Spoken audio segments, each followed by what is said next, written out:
vous travaillez sur Logic Pro 10 et que vous faites du mixage audio, on va voir un petit peu 3 erreurs à ne pas commettre, notamment avec le plugin, on va dire le plus utilisé en mixage, à savoir l'égaliseur. Donc la première erreur traditionnelle que beaucoup de gens font, c'est de vouloir absolument utiliser un EQ sur chaque piste. Et en fait, pas forcément.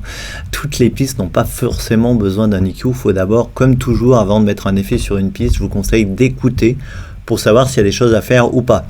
Alors vous allez me dire, souvent on met un coupe-bas pour atténuer le grave, mais encore une fois, pas forcément. Le coupe-bas, on a pu le mettre à la prise de son.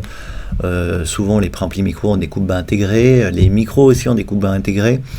Donc tout dépend de la source. Peut-être que la source n'a pas trop de grave non plus, que c'est pas nécessaire de le couper.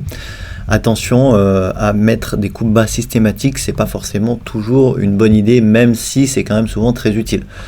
Pareil pour le haut du spectre, souvent il y en a qui taillent un petit peu dans le haut pour nettoyer, mais c'est pas toujours une bonne idée. Donc attention, c'est avant tout vos oreilles qui doivent guider vos choix dans le fait de systématiquement vouloir ouvrir un EQ. Bien entendu, on en ouvre beaucoup en général dans un mixage, hein, ne me faites pas dire ce que je n'ai pas dit, mais il ne faut pas que ce soit forcément systématique d'ouvrir un EQ. La deuxième erreur, c'est tout simplement de faire des égalisations positives plutôt que négatives. Alors je vais m'expliquer. Si par exemple vous trouvez qu'il y a un son qui manque de brillance, en général l'erreur du débutant c'est tout simplement d'aller rajouter des aigus sur votre EQ avec un high shelf par exemple comme ça. Donc là je fais un réglage un peu violent, mais c'est vraiment pour imager ce que je suis en train d'expliquer. Donc qu'est-ce qui va se passer? Le problème c'est que si vous faites ça à chaque fois sur toutes vos pistes, le fait de faire des EQ positives, ici par exemple je rajoute 10 dB, bon 10 dB c'est beaucoup, hein, mais peu importe la valeur que vous rajoutez, 1 dB, 3 dB, 4 dB, vous allez tout le temps rajouter du gain sur toutes vos pistes, et au bout d'un moment, eh bien c'est le master de votre session de mixage qui va saturer, il va falloir redémarrer tout à zéro, ou alors baisser tous vos faders sur toutes vos pistes, et ça va devenir un petit peu un enfer. Donc comment solutionner ce problème? Par exemple sur un son qui manque de brillance, ce sera plus intéressant d'aller chercher dans le médium, dans le bas médium, les fréquences qui sont un petit peu gênantes, ou les fréquences même un petit peu dans le grave, d'aller creuser certaines fréquences pour faire apparaître l'aigu qui vous manque dans votre prise de son. Et vous verrez que souvent, c'est une technique qui vous permettra non seulement de ne pas avoir de problème de gain au niveau du master et au niveau de votre mixage, mais en plus souvent d'être beaucoup plus fin dans vos réglages. Donc mieux vaut commencer votre mixage en faisant des EQ soustractives plutôt que positives. Les EQ positives pourront à la rigueur arriver en fin de mixage quand vous allez peaufiner certains réglages. Là éventuellement vous pourrez, mais je vous conseille vraiment plutôt de travailler en soustractif le plus souvent possible.